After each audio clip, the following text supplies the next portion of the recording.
할렐루야. 우리 팬들과 잠시 인사하시도록 하겠습니다. 하나님은 당신을 사랑하십니다. 얼굴만 보시고 하나님은 당신을 사랑하십니다. 당신 있어서 참 행복합니다. 참 잘하셨습니다. 참 잘하셨습니다. 지금 여러분에게 말씀을 드리지 않고 잘 알고 있습니다만 전 세계가 그리고 대한민국이 특별히 대구와 경북 지역을 중심으로 해서 코로나19 바이러스로 인해 깊은 시련에 빠져 있습니다. 이로 인해서 지난 수요일에도 말씀드렸지만 모든 집회나 모임 취소가 되고 또 교회도 역사 속에서 그 유래를 찾아볼 수 없을 정도로 주일 예배를 드리지 못하는 그런 상황 가운데 이르게 되었습니다. 한국의 대형 교회들이 다 지금 주일 예배를 온라인으로 유튜브로 방송을 개설해서 예배를 드리고 있고 크고 작은 교회들이 주일 예배, 수요 기도회, 새벽 기도회, 또 금요 기도회 등 일체의 모임을 삼가하는 그런 가운데 있습니다. 저는 지난 2주간을 보내면서 이한테 과연 내가 무엇을 할 수 있으며 우리가 무엇을 할 수 있는가 하는 깊은 고민에 잠겼습니다. 우리 교회도 저도 참 어렵게 사실 앞에서 말씀드렸지만 어렵게 결정을 내렸습니다. 주일날 예배, 수요 기도회를 진행하고 모든 예배는 그래도 우리 교회가 많이 모이는 건 아니지만 예배를 감사하게 드리기로 하였습니다. 사실 이와 같은 결정을 내리기까지는 굉장히 많은 고민을 거듭하였습니다. 과연 예배를 빼하고 가정에서 예배를 드리는 것이 맞는가? 그것이 성경적인 것인가? 또한 이 목회자로서 이것이 하나님을 기쁘시게 되고 하나님 마음에 맞는 것인가에 대한 생각들을 해보았습니다. 그리고 이 일로 인해서 한국교회 안에서도 감론을박하는 여러 가지 많은 일들이 있어 왔습니다. 제가 이제 이 읽은 글들 중에 어떤 분이 페이스북에다 그런 글을 올려놨더라고요. 교회가 세상으로부터 위협을 당하고 특별히 칼의 위협을 당하고 어떤 이 무기의 위협을 당할 때에 그 위협에 맞서서 신앙을 지키고 예배를 믿음을 지키며 예배를 피하지 않는 것은 당연한 것이다. 그러나 교회가 세상의 칼날이 되어서 세상을 위협한다면 그것은 교회로서 하지 말아야 될 마땅한 일이다 라는 이야기를 어떤 분이 썼더라고요. 그러면서 이야기하기를 혹시라도 교회가 코로나19의 확산기가 되거나 그것을 확산시키는 일에 어떤 촉매의 역할을 한다면 그것은 올바르지 않은 것이다 라는 이야기를 한 것을 읽을 수 있었습니다.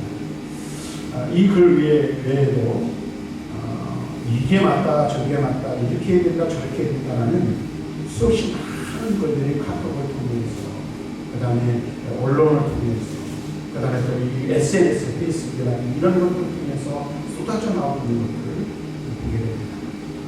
다 맞는 이야기다. 예배를 드리는 것도 맞는 이야기고 또 예배를 피해야 된다는 그 이유 또한 타당하다는 것을 알 수가 있습니다. 저마다 이야기가 다 맞죠.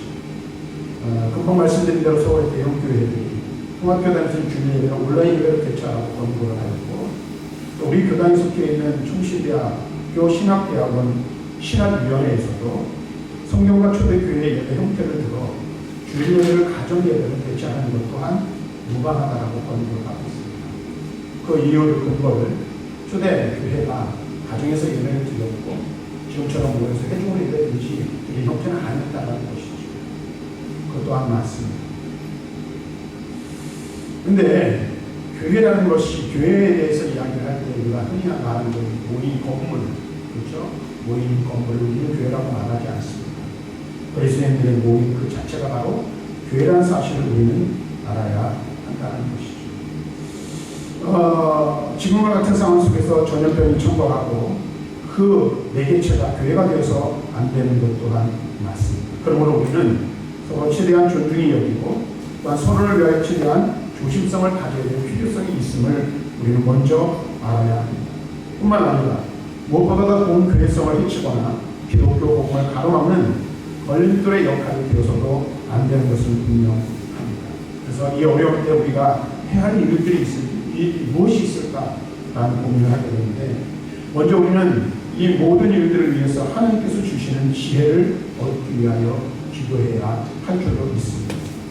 또한 제가 이 모든 것들에도 불구하고 주의 예배를 지키고 예배를 드리는 것은 제 개인적인 생각입니다. 이것이 그리스도인의 삶이기 때문에 그렇습니다.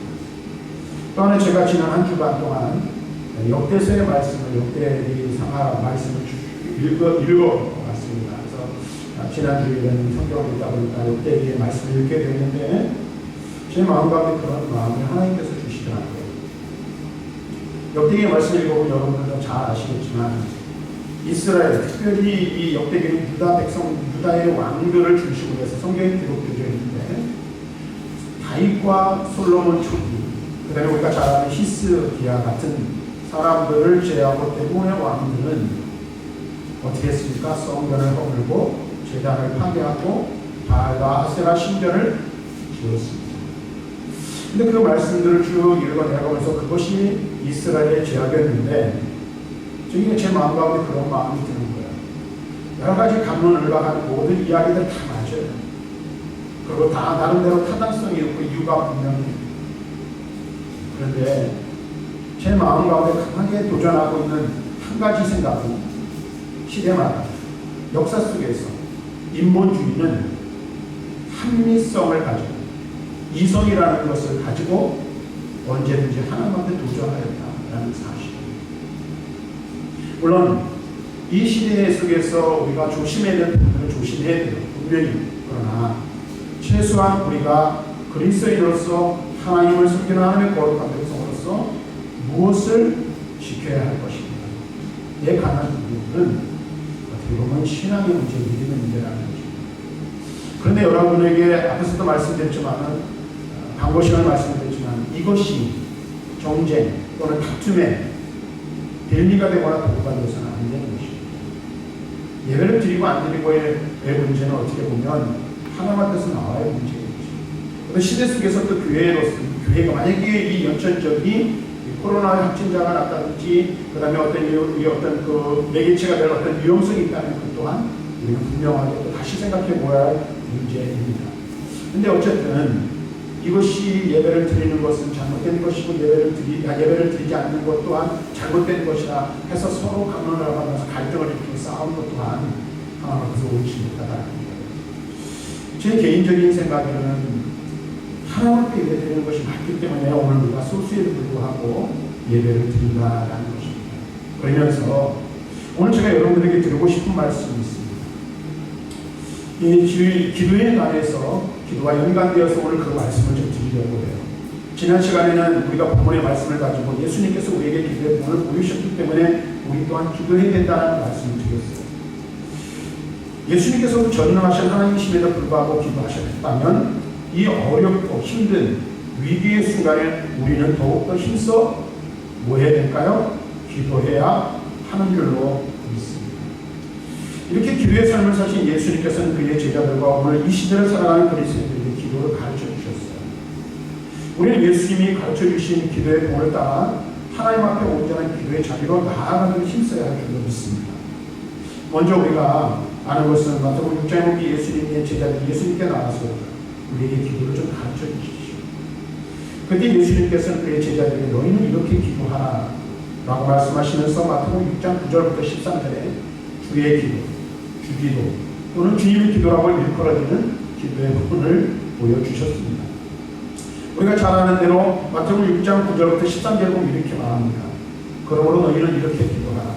하늘에 계신 우리 아버지여, 이름이 거룩히 여김을 받으시오며 나라가 임하시오며 뜻이 하늘에서 이루어진 것 같이 땅에서도 이루어집니다.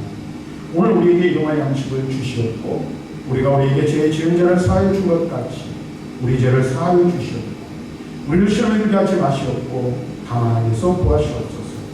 나라와 권세와 영광이 아버지께 영원히 있사옵나이다. 주님께서는 기도에 대해서 다시 한번 기회를 정할 말씀을 우리가 이 주기도문에 대해서는 정할 기회가 있을 것입니다.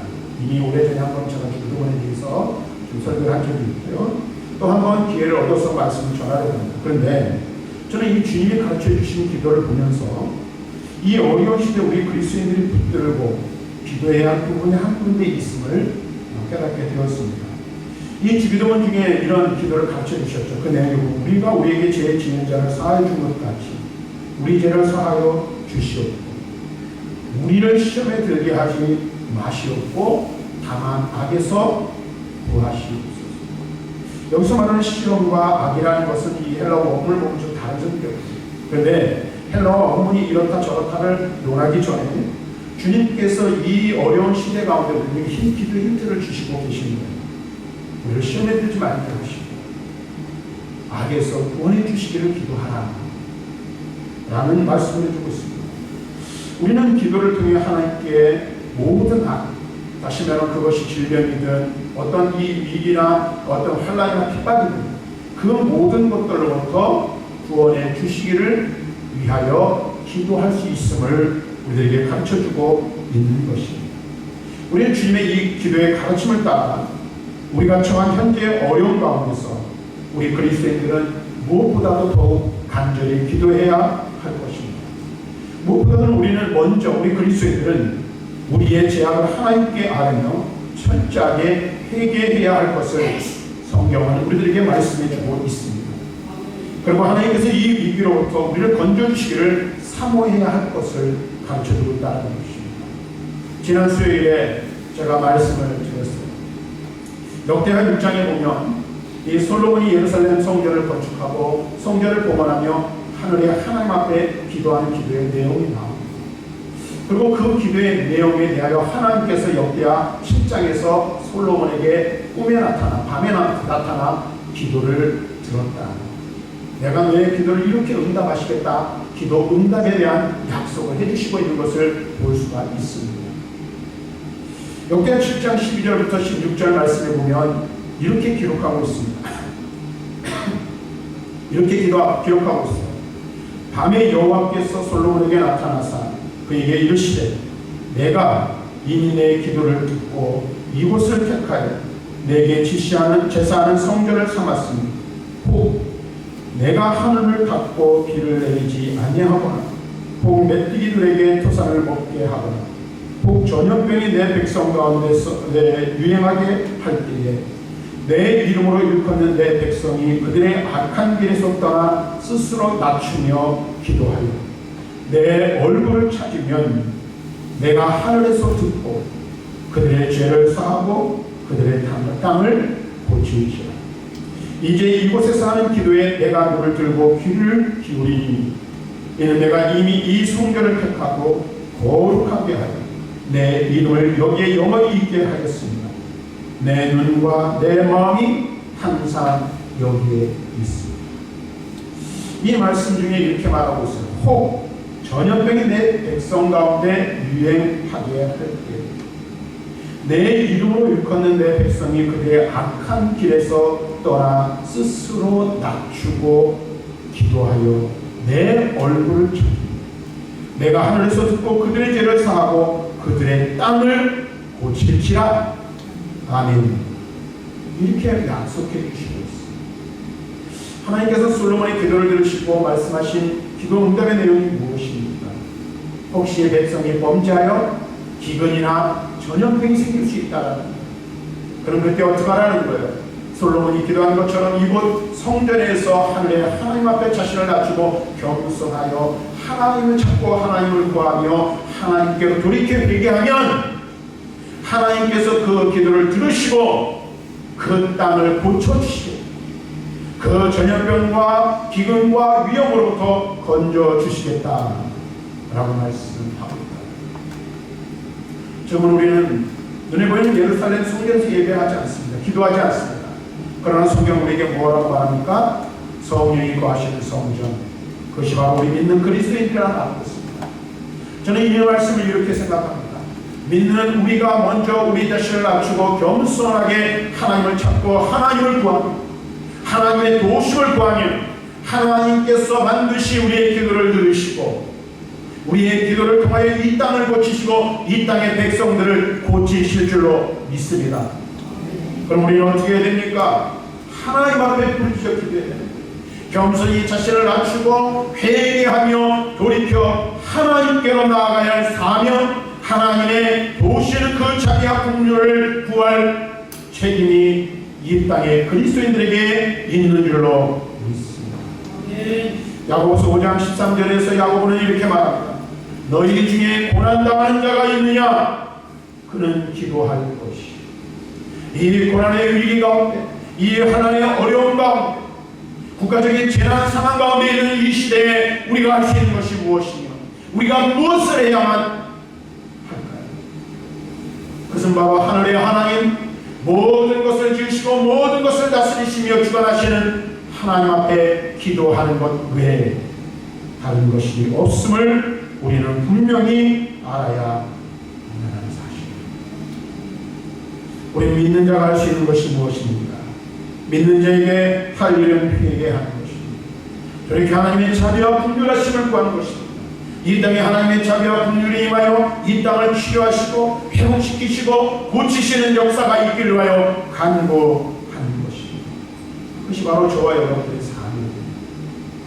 근데 여러분 보세요. 우리가 이렇게 모여서 예배하는 것도 중요하고 어떻게 예배하는 것도 중요하고 모인 여기에 모여 사실 솔직히 말씀드리니까 지금 예배를 드리지만 이곳에 모이는 것만이 옳다고 얘기하십니다. 그리고 그것이 바로 누군가를 비난하고 정죄하는 도구가 되어서 안 됩니다. 앞에서 말씀드렸죠. 어디서 기도할 수 있어요? 예배당에 나와서도 기도할 수 있지만 골방에서도 기도하는 거예요. 예수님께서 말씀하셨죠. 두세 사람이 내 이름으로 모인 곳에 나도 그들과 함께 있을 것이다 라고 말씀하셨죠. 우리가 가정에서도 가족과 함께 모여 그곳에 기도하면 하나님은 우리의 기도를 들으시는 줄로 믿습니다. 중요한 것은 뭐예요? 기도하는 거예요.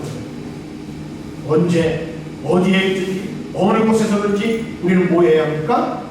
하나님의 도우심을 간절히 구해야 한다는 사실입니다. 우리 그리스도인들을 회개해야 합니다. 우리는 우리의 죄악을 회개해야 합니다. 우리가 하나님 앞에 어떤 부분이 잘못되어 있는지, 어떤 부분이 올라서 있어야 하는지를 우리 자신을 돌아봐야 하는 것입니다. 우리가 하나님께로 돌아가야 하면 이 백성, 이 나라가 하나님께로만 돌아가야 한다는 사실을 우리는 분명하게 깨달아야 됩니다. 그래서 호세아 선지자 호세아 6장 1절부터 3절에 우리가 잘 아는 말씀을 말씀해주고 있습니다. 뭐라? 우리가 여호와께로 돌아가자. 여호와께서 우리를 찢으셨으나 도로낫게 하실 것이고 우리를 치셨으나 싸매어 주실 것입니다. 여호와께서 이틀 후에 우리를 살리시며 셋째 날에 우리를 일으키시리. 우리가 그의 앞에서 살리라. 그러면 우리가 여호와를 알자. 힘써 여호와를 알자. 그의 나타나심은 새벽빛같이 어김이 없는 비와 같이 땅을 적시는 늦은 비와 같이 우리에게 임하시리라 하니라. 뭐라고 하셨어요? 여호와께로 돌아가야 합니다. 여호와께로 돌아가야 한다. 그것이 바로 우리가 살 수 있는 유일한 길임을 우리에게 말씀해 줍니다. 사랑하는 성도 여러분, 오늘 저와 여러분들이 이 대한민국을 위해서 또 코로나19로 인해서 고통 중에 있는 이들을 위해서 할 수 있는 것이 무엇입니까? 의학적인 기술이 있어서 여러분이 가서 치료를 해주시겠습니까? 아니면 많은 유명한 연예인들이 1억씩, 몇 억씩, 몇 천만 원씩 기탁을 하여 성금을 보내는 것처럼 돈이 있어서 여러분들이 그들을 위해서 성금을 전달을 할 수 있습니다. 아니면 행정적으로는 어떤 부분에 있어서 여러분들 어떤 도움을 줄 수 있겠습니까? 우리가 할 수 있는 것은 어찌든 너무나도 적고 아무것도 없습니다. 그러나 저 여러분들 기억하셔야 됩니다. 가장 중요한, 가장 능력이 정말 우리가 할 수 있는 일 중에 가장 잘할 수 있는 것이 있다는 거예요. 그것이 무엇입니까? 바로 하늘의 하나님께 이 나라, 이 민족, 이 땅의 백성들을 맡겨 전능하신 하나님 앞에 돌아갑니다. 이 나라와 민족을 위하여 기도하는 것입니다. 저 여러분들이 오늘 예배를 드리고 오배를 드리지 않고 또 새벽 기도에도 당분간 드리지 않고 그러니까 아이고 편안하게 잘 지내고 이게 아닙니다. 여러분 있는 그 처소 그곳에서 모여야 합니다. 기도해야 할 필요가 있습니다. 여러분의 가정에 있든지 직장에 있든지 또는 일터에 밖에 있든지 어디에 있든지 하나님 앞에 하나님 이 나라 민족을 불쌍히 여겨주십시오. 하나님 이 땅의 백성들을 긍휼히 여겨주십시오. 이 코로나19로 인하여 근심과 심 속에 빠져있는 이 대한민국을 불쌍히 여겨주십시오. 그리고 확진자로 확정이 되어서 자가격리되거나 병상에 누워있거나 또는 중증으로 인해서 죽음 가운데 사경을 헤매는 이들을 기억하여 주시고 불쌍히 여겨주십시오. 나의 죄악 하나님 앞에 고백하고 우리 부족함과 연약함을 하나님 앞에 아뢰며 우리가 하나님 앞에 온전히 서지 못했음을 회개하며 하나님의 도우시는 은혜를 구해야 할 줄로 믿습니다. 그러면 우리는 찢으셨으나 돌아가게 하실 것이고 우리는 치셨으나 싸매어 주실 것이라 약속하신 그 하나님의 은혜가 이 땅에 임하고 이 나라에 임하고 이 민족 가운데 임하면 이 모든 일들이 속히 해결되고 행복되어 줄 있습니다. 저와 여러분들이 무엇보다도 주의 약속의 말씀을 붙들고 전능하신 하나님께 기도하며 응답받는 그 믿음의 사람들이 다 되기를 간절히 사모합니다. 오늘 우리가 주님의 가르쳐주신 그 기도를 통해서 우리가 정말 우리를 이 악한 환경과 상황 가운데서 건져주시기를 위하여 하나님 앞에 간절히 기도합니다. 그래서 이 한 주간 여러분의 주를 맞이하기 전까지 어떤 곳에 있든 어떤 상황 가운데 간절히 우리 하나님 앞에 도우심을 구하는 저와 여러분들이 될 수 있게 주님의 이름으로